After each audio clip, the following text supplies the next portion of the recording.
The test is in 4 parts: Part 1, Part 2, Part 3, and Part 4. Now look at Part 1. Part 1. You will hear a conversation between an assistant librarian and a woman who wants to use the internet in the library. First, you have some time to look at questions 1 to 6.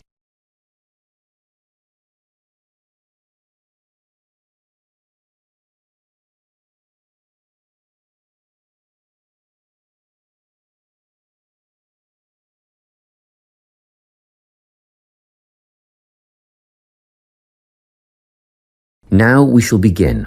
You should answer the questions as you listen, because you will not hear the recording a second time. Listen carefully and answer questions 1 to 6. Good morning. I'd like to register to use the internet in the library. Do you have a library card? Yes, I've been a member for 6 months, but I've never used the internet services before. No problem. Can I have your full name, please? Linda Jane Milton. So, Milton is your surname? Yes. And Linda, L-I-N-D-A? Well, no, actually, it's L-Y-N-D-A. Linda, Jane. And, Jane isn't spelt J-A-N-E either. It's J-A-Y-N-E. Okay, got that. Thank you. Now, where do you live, Linda? Unit 15, 35 Maximilian Way. That's in Whitfield, right? I have a cousin who lives in that area. Yes, Whitfield. And the postcode is 7755. Not quite. You've got it round the wrong way. It's 5577. Whoops. Okay, moving on now. Do you work or are you at home during the day? Well, both actually. I work as a nurse, but I'm on permanent night shift. Oh, I see. In that case, we won't put down your home phone number because I'm sure you don't want to be disturbed when you're trying to sleep. Thanks. I appreciate that. You can always leave a message on my mobile if you have to contact me. I have it turned off when I'm sleeping, but I regularly check my voicemail for messages. And that number is? 0412 214 418. Good. Now I'll need to see some form of photo ID. Have you got something with you? Yes, just a minute. Here's my swipe card for the hospital. Thank you. I just need to make a note of the number. AZ1985331. Is that all you need? Just one more thing, your date of birth. But I can get that from the card. One moment. Look, I'm afraid you haven't copied it down correctly. I was born on the 25th September 1975. What have I written? Oh yes, I see it now. I've got the 25th of the 8th month, but that would make it August. Thanks for spotting the mistake. Before you hear the rest of the conversation, you have some time to look at questions 7 to 10.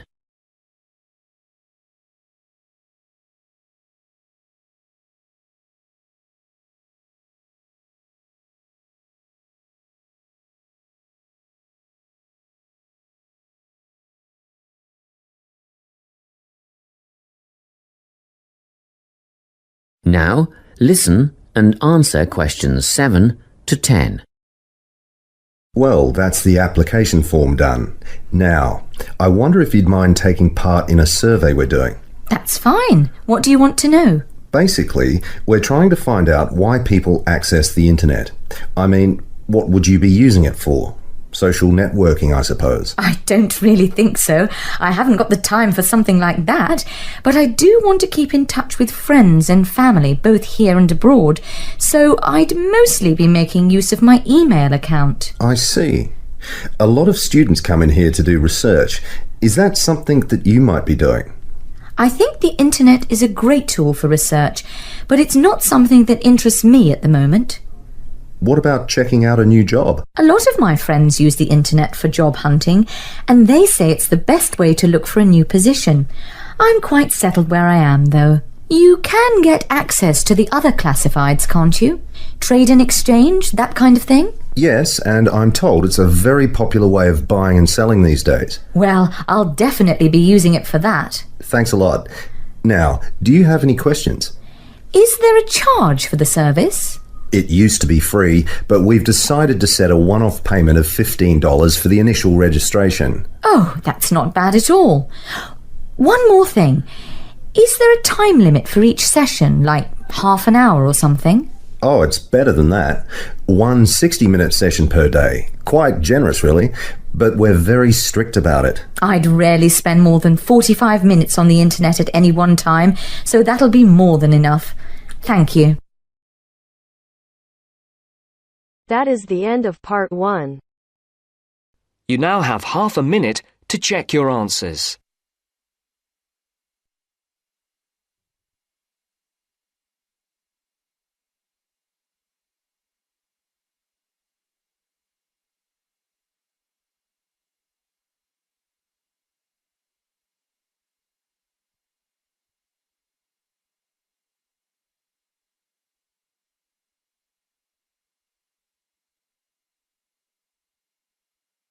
Now turns to part 2. Part 2. You will hear a guidance counsellor talking to a group of students. First, you have some time to look at questions 11 to 14.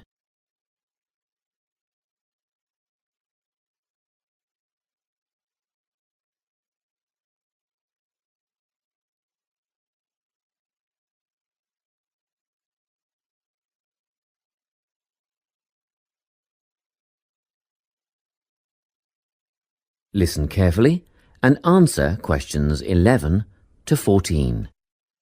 Hello everyone. I'm the Counselling Administrator here at St Ives College, and I've been asked to come and talk to you about our counselling team and the services that we offer. We have 3 professional counsellors here at St Ives, Louise Bagshaw, Tony Denby and Naomi Flynn. They each hold daily one-on-one sessions with students, but which counsellor you see will depend on a number of factors. If you've never used a counsellor before, then you should make an appointment with Naomi Flynn. Naomi specialises in seeing new students and offers a preliminary session where she will talk to you about what you can expect from counselling, followed by some simple questions about what you would like to discuss. This can be really helpful for students who are feeling a bit worried about the counselling process. Naomi is also the best option for students who can only see a counsellor outside office hours. She is not in on Mondays, but starts early on Wednesday mornings and works late on Thursday evenings, so you can see her before your first class or after your last class on those days. Louise staffs our drop-in centre throughout the day. If you need to see someone without a prior appointment, then she is the one to visit. Please note that if you use this service, then Louise will either see you herself or place you with the next available counsellor. If you want to be sure to see the same counsellor on each visit, then we strongly recommend you make an appointment ahead of time. You can do this at reception during office hours or by using our online booking form. Tony is our newest addition to the counselling team. He is our only male counsellor, and he has an extensive background in stress management and relaxation techniques. We encourage anyone who is trying to deal with anxiety to see him. Tony will introduce you to a full range of techniques to help you cope with this problem, such as body awareness, time management, and positive reinforcement. Before you hear the rest of the talk, you have some time to look at questions 15 to 20.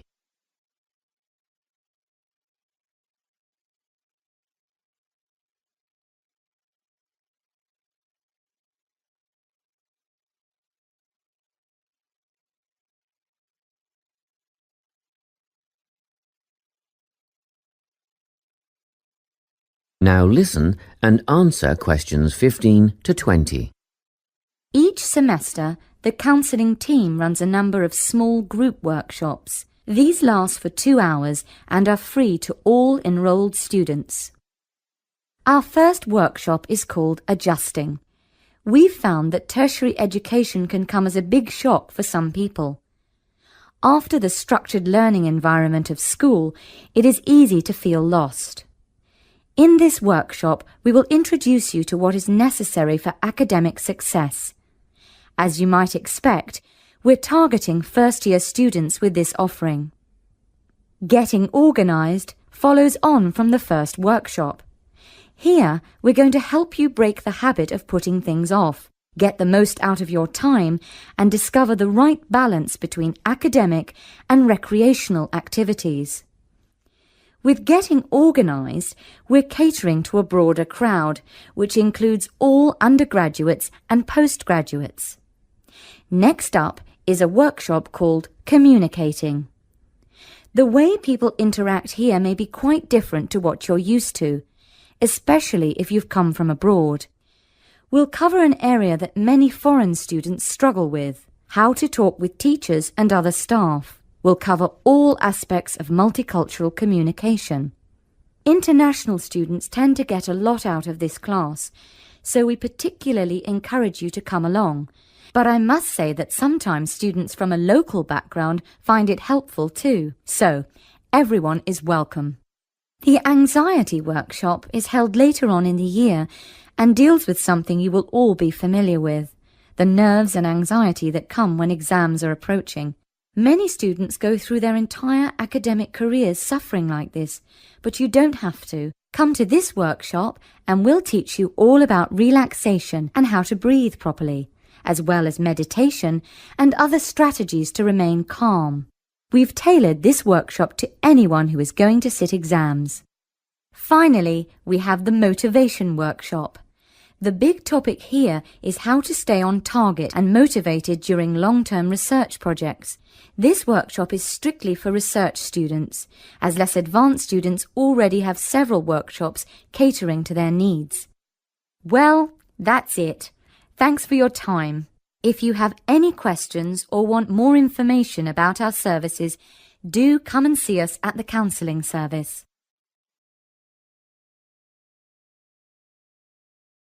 That is the end of part 2. You now have half a minute to check your answers.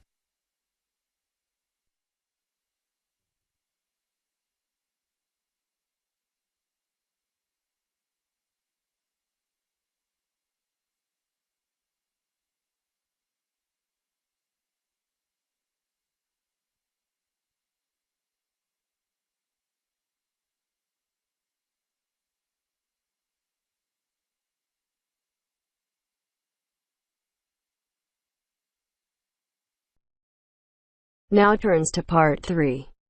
Part 3. You will hear a conversation between a student called Mary and her tutor, Mr. Hadstone. First, you have some time to look at questions 21 to 25.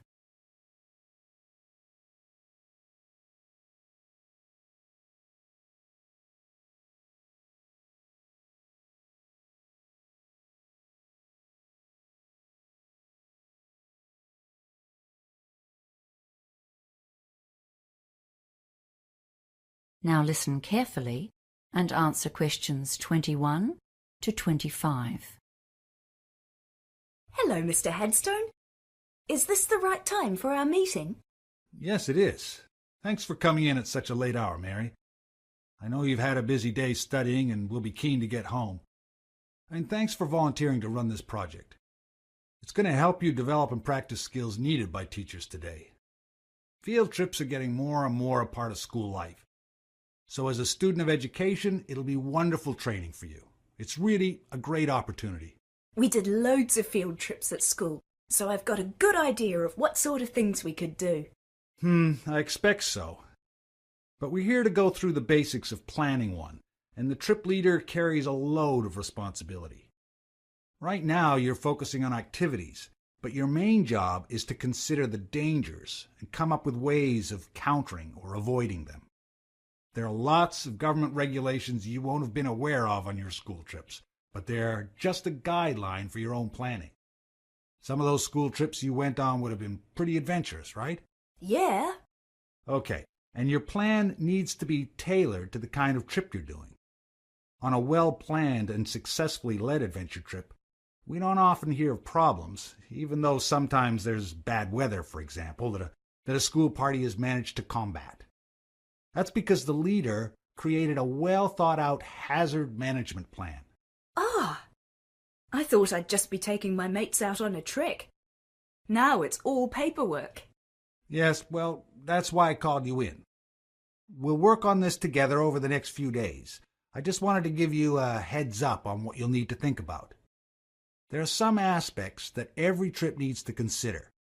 What do you think they might be? Well, heavy rain or high winds, I guess, and any dangers in the terrain. Yes, we call those the significant factors. And another important one is the makeup of your group. But you don't need to go overboard. There are some kinds of hazard that you won't need to think about at all. Things like hurricanes, earthquakes, radioactivity, or major diseases such as cancer. The official name for those is unlikely events, because they almost certainly won't happen. Before you hear the rest of the conversation, you have some time to look at questions 26 to 30.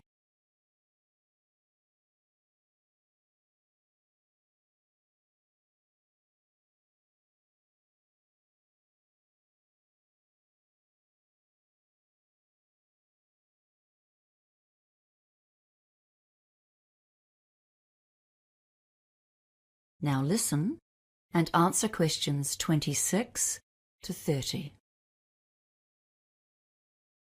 Okay, so let's consider the hazards seen as most likely on a field trip into the countryside. Weather causes real problems. Overexposure to the sun or the cold, even the wind, can have a big impact. And of course, the weather can change very suddenly and without warning. Yes, people can get into trouble in the hills if they don't bring extra layers of clothes and a jacket, even if they start walking on a hot day. Oh, and a raincoat too, of course. What's next then? Well, let's think about possible activities and what you might need. Yes, okay. Well, for hiking, of course, we need a first aid kit. Oh, and a decent topographic map of the area. And we need to make sure that more than one person can read it. I've run into lots of difficulties in the past with people who can't identify even major features, like rivers. And some people have no idea about contour lines. And I suppose a compass, too. You'd need to list those. Then there are things that might be obvious but must be written down and considered seriously. For example, if there's a possibility of falling more than 2.5 meters, that's considered life-threatening. And I'm sure you would be aware of problems near the sea, like tides or high waves, and the trouble you can get into where there's a possibility of an avalanche or a mudslide or a flash flood if you're anywhere near rivers. Yes. Well, I was thinking of an adventurous route for this trip. You know, that's always more fun, and it's such a cool feeling when you've achieved something really difficult. Yes, okay, but then you need to consider who's going to be in your party. Don't go and plan things that are beyond the reach of most people, or you're asking for trouble. You need to take into account the physical strength and experience of the party as a whole. When you make your groups, make sure there's at least one person in each one who's been hiking a few times before. Wow! There's a lot to write down, isn't there? I'm really keen to get started now. Well, good, because there's a lot more detail to consider. For now, I'll just mention 2 more of the common hazards for high school trips in particular. Yes? The Ministry of Education website says don't use inexperienced volunteers. And don't allow student drivers to bring their own cars, or to drive anyone else's car for that matter. Well, now I really have something to think about. Thanks, Mr. Headstone.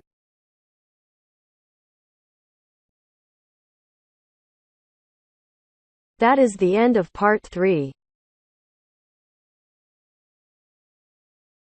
You now have half a minute to check your answers.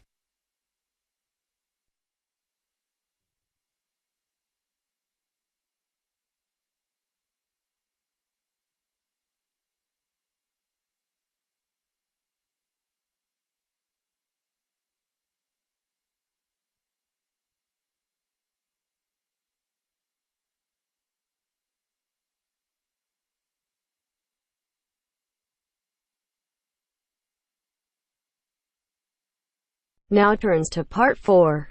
Part 4. You will hear a lecturer giving a talk on managing creativity in business.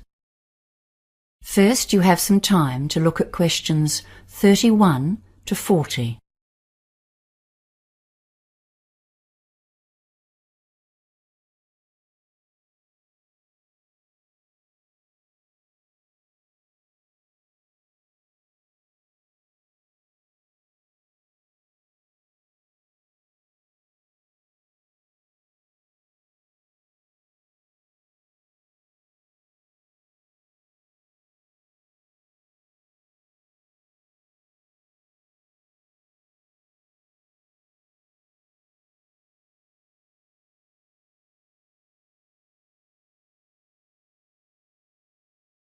Now listen carefully and answer questions 31 to 40. Hello, everyone. The topic of today's management lecture is managing creativity in your business. And believe me, this is one of the toughest tasks that any manager has to face. How do you lead and control the staff whose job it is to create new business and product ideas for you? They are the ones full of creativity and imagination, so they need to have a lot of freedom. After all, they are the people who are paid to come up with new ideas. Controlling staff who are at the forefront of innovation will be one of your most challenging tasks. After all, creativity implies freedom of thought and action. Management styles used to be different, especially in manufacturing. In the factory, staff would be told what to do and how to do it, with a watchful eye kept on them. In that setting, standardization was important for efficiency and product quality. Work could be exceptionally boring, and there was no place for individuality. Now, of course, robots have taken over many of the exacting, repetitive tasks. Nowadays, we employ far more people to generate business than to manufacture products. It's very competitive out there. Innovation. That's what our modern consumer craves. Successful companies have got the message. We need lots of new ideas. And now we employ bright young minds to come up with them. However, these ideas have to be implemented to make a change to our profits. So we have to find staff with entrepreneurial flair and be ready to listen to them and support them to follow through on their ideas. We need to supervise without stemming the flow of ideas or sending the brightest minds to work for the opposition. Creative people won't welcome us always looking over their shoulder and checking up on what they are doing. One of the most common ways that management handles this problem of keeping people working along company lines is by establishing achievement targets, like money earned, products developed, or clients gained. These targets are a useful guideline, but they have a downside. Young, enthusiastic staff will be very keen to meet these targets, and some of them might potentially use illegal means or behave unethically in order to meet requirements. For example, by offering bribes to gain sales, or making their sales numbers or earnings look higher than they are, or even threatening or criticizing other staff to get a job completed. Achievement targets are often linked directly to performance bonuses, and this can make a bad situation worse. So as you can see, the standard management techniques can create inherent problems both for the individual and for the company. More recent theorists suggest new tactics for managers. Robert Simons, writing in the Harvard Business Review, has added some new concepts to the thorny problem of encouraging creativity while maintaining a viable business. He suggests 3 control levers to assist in getting positive creative contributions from the workforce. Remember, this is the point. We want creativity, wild, vibrant creativity to compete in the marketplace. Yet we must be careful to keep people on track, sticking to our core business and maintaining the company's reputation. The first of his levers is getting the workers actively involved in the central ethos of the business. One of the most common ways to do this is to create a mission statement. But along with that, many businesses have some kind of motto, which summarizes their key idea. For example, the most durable tools in the world, or perhaps the customer comes first. Whatever it is, you'll want your bright minds to believe it and act on it. So Robert Simons suggests that it should be developed with staff input, letting them feel like part of the operation.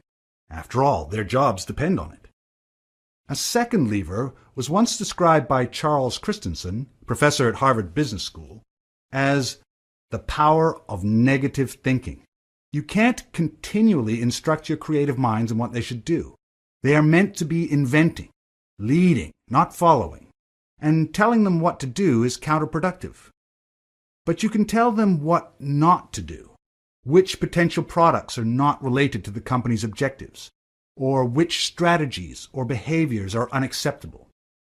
This is a tactical ploy to maintain the company's integrity. It's absolutely vital to establish boundaries to assist in controlling innovation without suppressing it.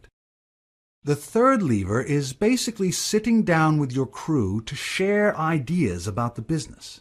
As manager, your duty is to stay abreast of the external factors such as who's competing in your market, how well is the company doing this month, and are you losing or gaining money? Is there some new product seducing your customers? This lever is called interactive control. This means you talk to your innovators and communicate honestly and clearly about your perceptions of what's happening in the market. You encourage them to share their ideas and make plans together for the future. That is the end of part 4. You now have half a minute to check your answers.